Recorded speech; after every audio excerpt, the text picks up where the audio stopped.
जय श्री कृष्णा। राधे राधे। आइए सुनते हैं भगवान जगन्नाथ की यह कहानी। कहा जाता है कि भगवान श्री कृष्ण ने जब अपनी देह छोड़ी और उनका जब अंतिम संस्कार किया गया और जब उनका पूरा शरीर पंच तत्वों में मिल गई, लेकिन उनका हृदय नहीं नष्ट हुआ और बिल्कुल एक जिंदे इंसान की तरह धड़क रहा था और बिल्कुल ही सुरक्षित था। और ये बात बहुत कम लोगों को पता होगी कि आज भी ये हृदय बिल्कुल सुरक्षित है, जो कि जगन्नाथ भगवान की काठ की मूर्ति में बसा हुआ है और धड़कता रहता है।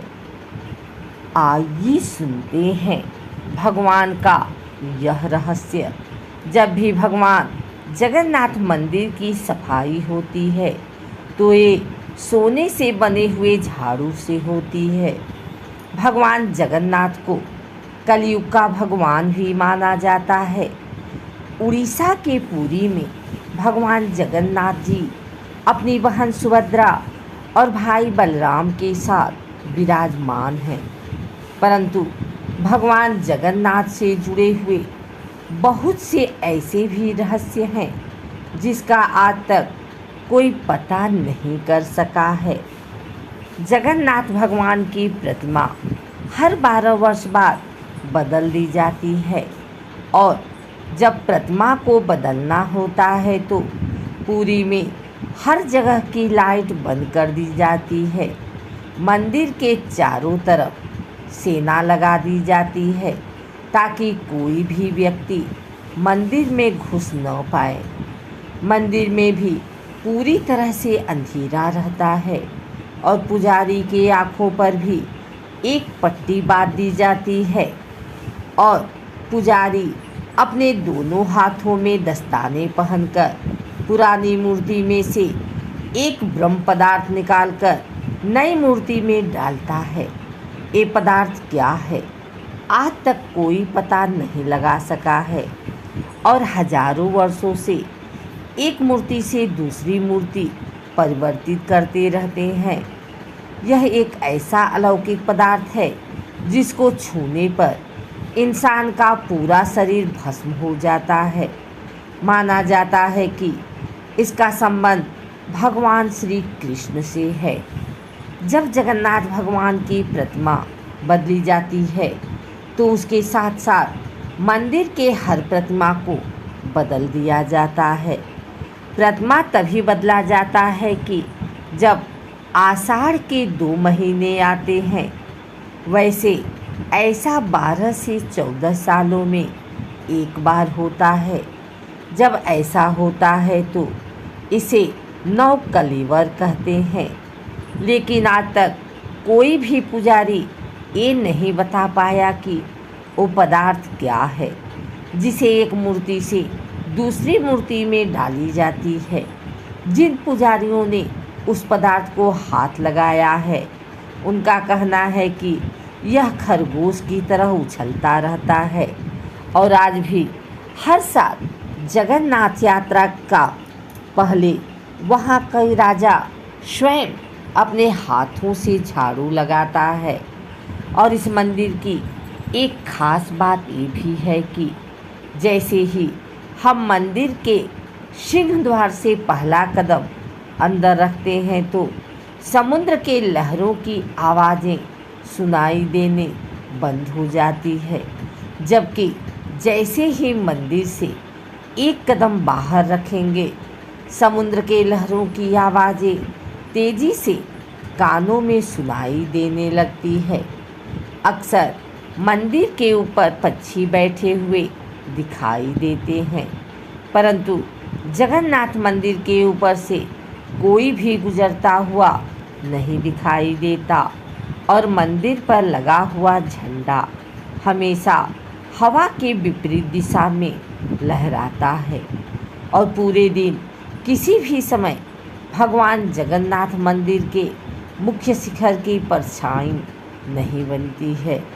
मंदिर के लगभग 45 मंजिल ऊपर लगे झंडे को प्रतिदिन बदला जाता है, क्योंकि ऐसा माना जाता है कि अगर एक दिन भी यह नहीं बदला गया तो मंदिर पूरे 18 सालों के लिए बंद हो जाएगी। और मंदिर के शिखर पर एक सुदर्शन चक्र लगी हुई है, जिसको हर दिशा से देखने पर उसका मुख आपकी तरफ भी दिखेगा। मंदिर के प्रसाद जब बनता है तो उसको पकाने के लिए एक के ऊपर एक बर्तन रखा जाता है और नीचे लकड़ी की आग लगाई जाती है, और सबसे ऊपर रखे हुए बर्तन का प्रसाद सबसे पहले पकता है। जगन्नाथ भगवान मंदिर में कभी प्रसाद घटा नहीं है। और सबसे आश्चर्य की बात यह है कि मंदिर के कपाट जब बंद होते हैं तो प्रसाद भी अपने आप समाप्त हो जाती है। पौराणिक कथा के अनुसार श्री जगन्नाथ मंदिर में प्रातःकाल भगवान श्री जगन्नाथ को खिचड़ी का भोग लगाया जाता है। प्राचीन काल में एक भक्त कर्माबाई प्रातःकाल बिना स्नान किए ही ठाकुर जी के लिए खिचड़ी बनाती थी। ठाकुर जी स्वयं बाल रूप में कर्माबाई की खिचड़ी खाने के लिए आते थे, लेकिन एक दिन कर्माबाई के यहाँ एक साधु मेहमान आया। उसने जब देखा कि कर्माबाई बिना स्नान किए ही खिचड़ी बनाकर ठाकुर जी को भोग लगा देती हैं, तो उसने उन्हें ऐसा करने से मना किया और ठाकुर जी का भोग बनाने व अर्पित करने के कुछ विशेष नियम बता दिए। अगले दिन कर्माबाई ने इन नियमों के अनुसार ठाकुर जी के लिए खिचड़ी बनाई, जिससे उन्हें देर हो गई और वे बहुत दुखी हुई कि आज मेरे ठाकुर भूखे हैं। ठाकुर जी जब उनकी खिचड़ी खाने आए तभी मंदिर में दोपहर के भोग का समय हो गया और ठाकुर जी जूठे मुँह ही मंदिर पहुंच गए। वहां पुजारियों ने देखा कि ठाकुर जी के मुंह पर खिचड़ी लगी हुई है। तब पूछने पर ठाकुर जी ने सारी कथा उन्हें बताई। जब यह बात साधु को पता चली तो वह बहुत पछताया और उसने कर्माबाई से क्षमा याचना करते हुए उन्हें पूर्व की तरह बिना स्नान किए ही ठाकुर जी के लिए खिचड़ी बनाकर ठाकुर जी को खिलाने को कहा। आज भी पुरी के जगन्नाथ मंदिर में प्रातःकाल बाल भोग में खिचड़ी का ही भोग लगाया जाता है। मान्यता है कि यह कर्माबाई की ही खिचड़ी है। अगर आपको हमारी वीडियो अच्छी लगी हो तो इसे लाइक करें, कमेंट करें, शेयर करें।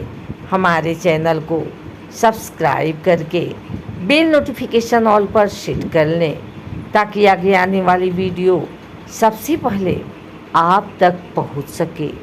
धन्यवाद।